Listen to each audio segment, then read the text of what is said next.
Okey, sebelum kita memulakan kita punya sesi live, okey, apa yang penting pertama kita setting, okey. So, yang pertama pastikan kamu buat stiker ni, okey. Stiker ni kamu buat di aplikasi yang kamu dah biasa edit lah.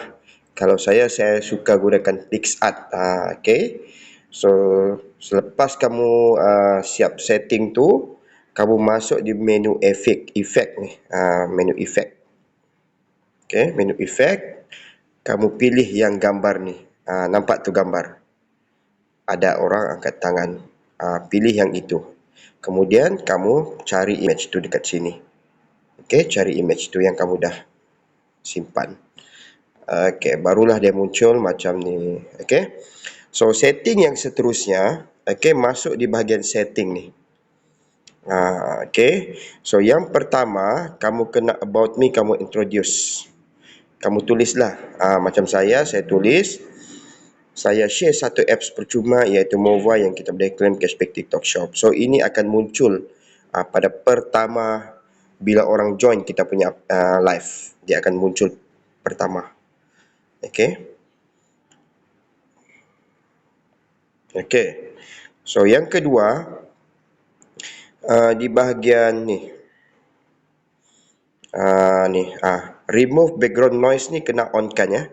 Kena on kan. Okay. Audience control ni sekejap. Ini terakhir. Audience control. Oh sorry, ini pun boleh. Ini on kan.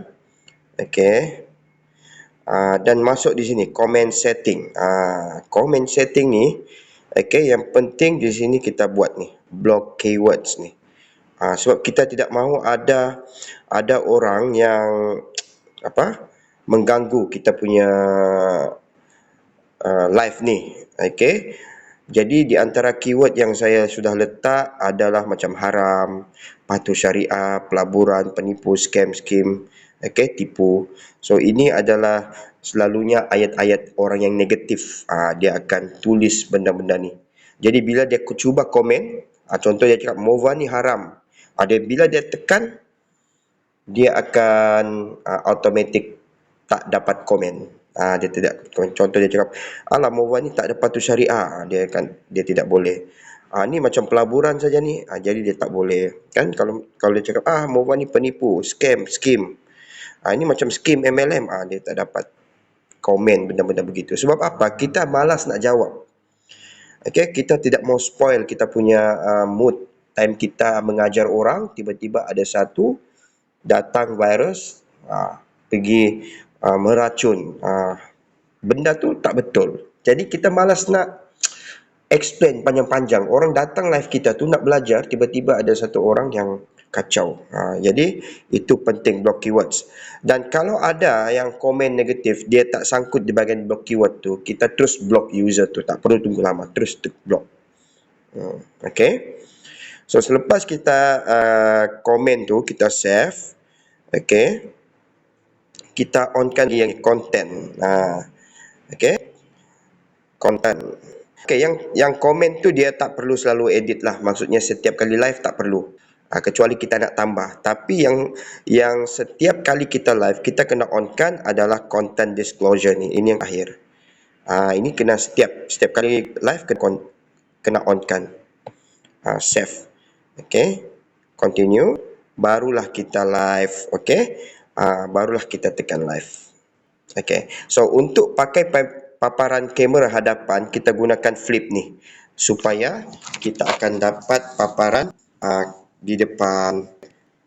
Bagi contoh, okay, kita flip. Okay, tu. Yang ke seterusnya barulah kita tekan button go live. So boleh sudah kita start live.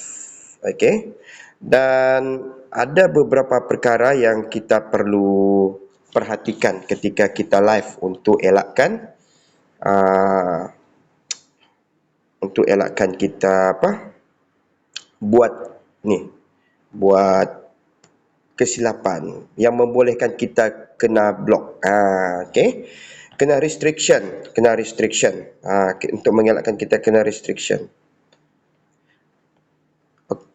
Okay, ketika kita live, untuk mengelakkan restriction, okay, Kalau terkena restriction ni, bermakna kita punya live tu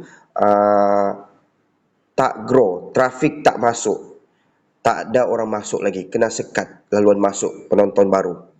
Jadi kita tak mahulah kena restriction. Dan kalau selalu kena restriction, kita punya live tu boleh kena suspend selama seminggu. Kalau selalu sangat kena suspend, lama-lama kena ban. Okay, itu yang paling teruk lah, kena ban.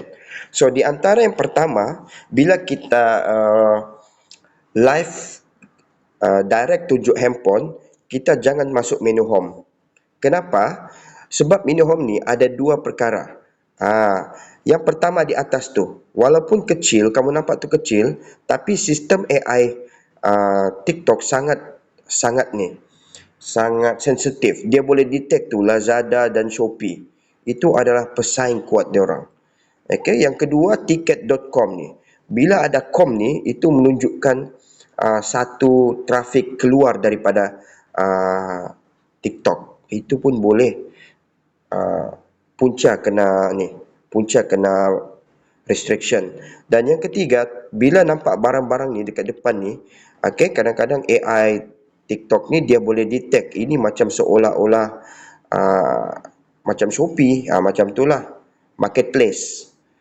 Padahal ni barang TikTok juga, tapi AI kan, macam itulah. Kalau AI ni, dia boleh detect tu, tiga tu, menyebabkan kamu punya terus live tu kena restriction. Tapi kalau kita jenis live terpegang handphone, kita nampak muka, benda tu kecil, AI tu tak dapat detect, kecuali kamu pergi zoom dekat kamera. Tapi kalau yang memang direct kamera tu jangan. Okay, itu yang pertama. Dan kedua, kalau kamu explain di bahagian saya, okay, kamu bahagian saya, kamu jangan klik di bahagian ini, yang profile yang segi 6 ni.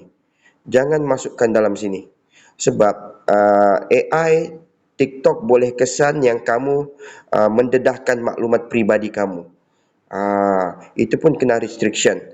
Okay, jadi saya selalu bagi tahu, okay, kamu klik saja yang butang segi 6 ni, tolong update nombor telefon supaya Mova boleh hubungi kamu. Itu saya punya alasan lah.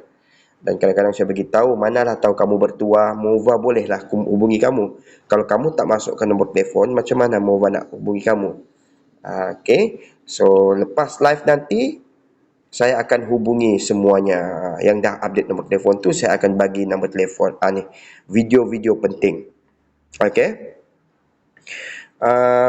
Yang boleh menyebabkan restriction lagi adalah ketika kamu copy link daripada TikTok tu. Okay, ketika kamu link daripada TikTok. Shopee memang tak boleh buka langsung ya. Tak boleh buka langsung.